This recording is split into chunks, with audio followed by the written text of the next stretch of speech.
Thank you, Mr. Chairman of the event. Mr. President of the Republic, Honorable Vice President, United Nations Resident Representative, Members of Parliament, Cabinet Ministers, members of the Diplomatic and Consular Corps, co-chairs and members of the Tripartite Committee, distinguished guests, ladies and gentlemen, fellow Sierra Leoneans.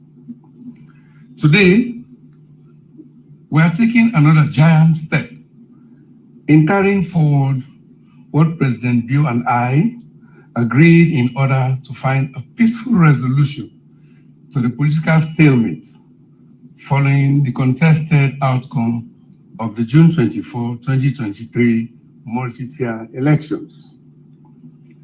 The resulting inter-party dialogue is arguably the most peaceful and multi-stakeholder out-of-court settlement. It is also proving to us that as political leaders of our time, we must advise ourselves that not all fights require guns, violence, knives, broken bottles, mamikos, plenty spin, and political masking and hypocrisy. Good fights require only wisdom, tolerance, mutual respect, and patriotism.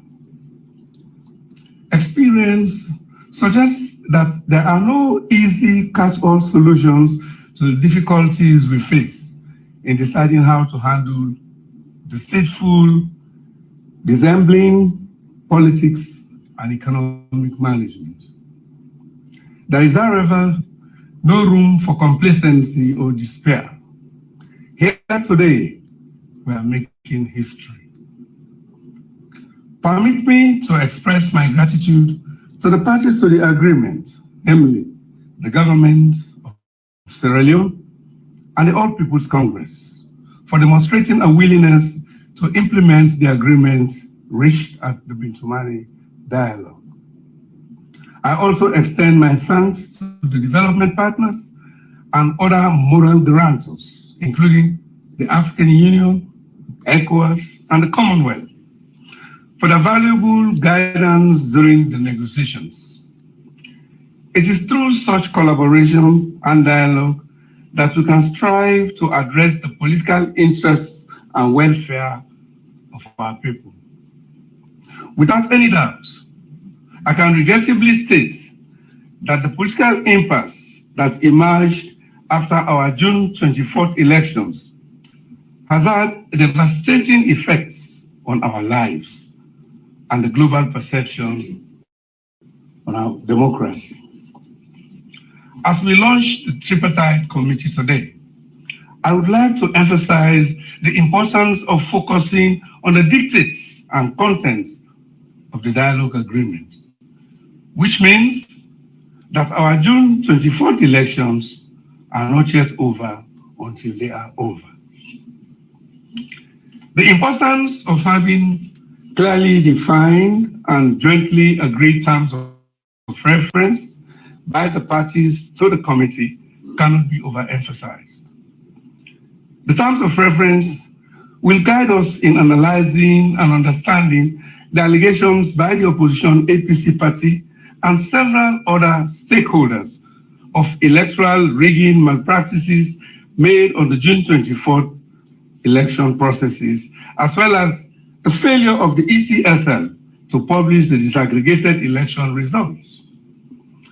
As the agreement clearly states, in Resolution 3, it is equally crucial that we determine the veracity and extent of any electoral irregularities, manipulations, or malpractices that may have also occurred during previous elections. The overarching goals are first, to unravel the truth in the June 24, 2023 election cycle with appropriate recommendations. And second, to go into the past with a view to build a stronger, efficient, and credible electoral system that will stand the test of time. We in the APC are of the view that to achieve these objectives, the committee should review the entire electoral process, including pre-election preparations, voter registration, polling procedures, vote counting, and result announcement. We must also identify any systemic weaknesses or vulnerabilities within the electoral system that may have contributed to alleged or actual electoral rigging. This comprehensive review will allow us to address the contentious issues and enhance the credibility of all future elections, ensuring they are free, peaceful, fair, credible, and transparent. The composition and independence of the committee are of utmost importance. Accordingly, the APC have selected members with proven integrity, experience and expertise in electoral processes, and of patriotic values. It is vital that the committee operates independently, free from interference or undue influence from any external parties. To carry out its work effectively, the committee must be given the necessary authority and powers. It must have access to all relevant documents, records, and information, including election results, voter data, and agreements between the electoral authorities and any third parties. Additionally, the committee shall have the power to summon witnesses, experts, government officials, electoral authorities, political party representatives, and any other individuals necessary for the investigation to go forward. It shall also have the ability to request additional resources, technical expertise, or assistance from relevant national and international organizations. The investigation and assessment conducted by the committee should be thorough and comprehensive. All evidence, including witness testimonies, official reports, video recordings, voter complaints, and other relevant data related to alleged electoral irregularities must be collected and analyzed. The committee should conduct interviews and consultations with various stakeholders involved in the electoral process in order to verify the accuracy, the integrity, and transparency of the entire electoral process. Furthermore, it must examine the conduct of election officials, training procedures, recruitment procedures, impartiality, and compliance with electoral laws and regulations. Any financial or material resources that may have been misused or inappropriately allocated during the electoral process should also be analyzed and fully accounted for. Based on the investigation and assessment, the committee should provide a comprehensive report outlining its findings, conclusions, and recommendations. If evidence of electoral rigging is found, the report should clearly identify the methods used, the actions involved, and the impact on the fairness and integrity of the elections. Necessary actions and reforms should be recommended, including subsequent improvements or amendments to the electoral laws, processes, procedures, and regulations. The report should also highlight any actions that need to be taken against individuals or entities responsible for electoral irregularities, including possible legal consequences or dismissals. Transparency and accountability should be paramount throughout the process. All activities, proceedings, and documents related to the committee's work must be conducted transparently and made accessible to the public while respecting privacy and confidentiality constraints. Regular updates should be provided to the general public and relevant stakeholders as well regarding the process, findings, and emerging issues during the investigation. The ruling government and the opposition party should be given the opportunity to submit relevant information, evidence, or concerns to the committee, ensuring fair representation of their perspectives. Finally, the final report of the committee's findings, along with its recommendations, should be published.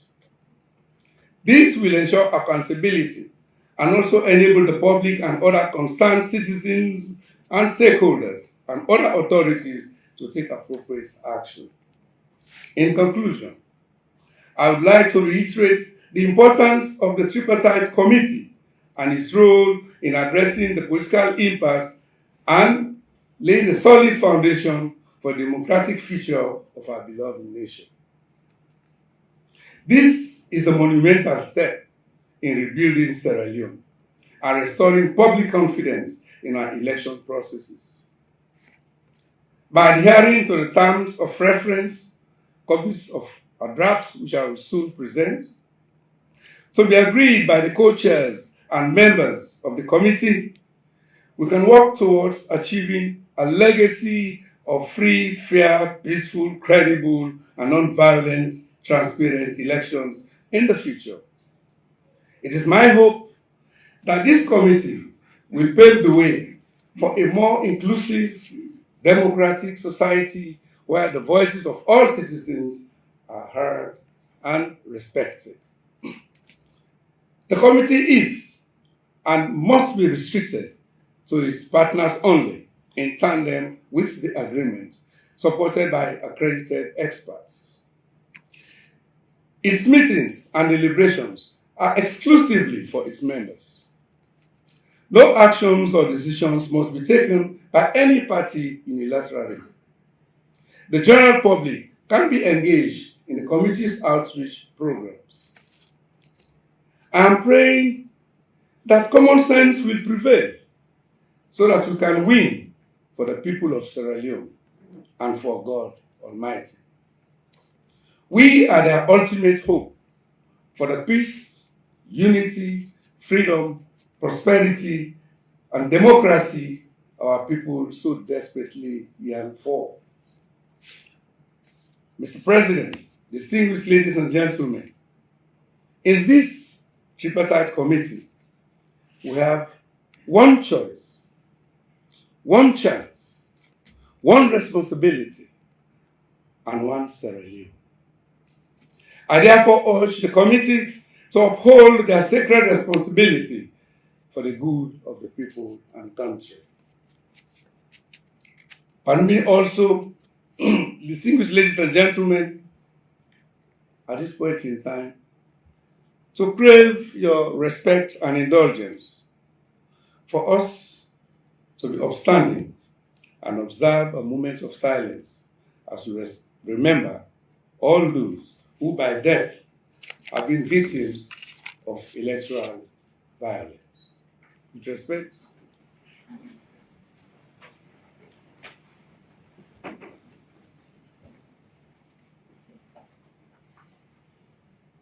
May the souls and souls of faithful departed rest in perfect peace, and may light perpetual shine upon them. Thank you very much.